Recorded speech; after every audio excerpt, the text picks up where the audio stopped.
በይ መግደላለሁ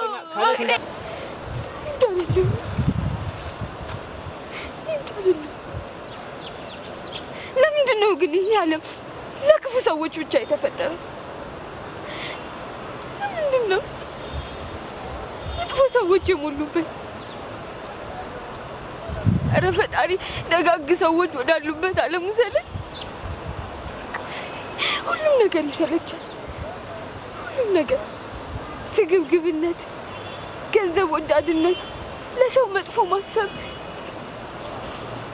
ይሰለቻል። ይሰለቻል አይደል?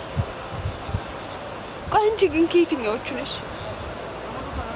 ማለት ከገንዘብ ወዳዶቹ፣ ከስግብግቦቹ፣ ለሰው ክፉ ከሚያስቡት ወይስ ከበደለኞቹ? ከየትኛው ውስጥ ነሽ? አንቺ ካልሻቸው ከምንም አይደለም። ኧረ እባክሽ እንዴት ነው እዚህ ዓለም እየኖርሽ ከየትኛው ልትሆኚማችሁ? እንደውም አንቺ ስትታይ ምን እንደምትመስይ ታውቂያለሽ? በቃ በገንዘባችን ሁሉን ነገር እናደርጋለን ከሚሉት ሰዎች ትመስኛለሽ። ሰውን እንዴት በአንድ እይታ አይተሽ በእርግጠኝነት የምትናገሪው? ቆይ አንቺ ማን ነሽ?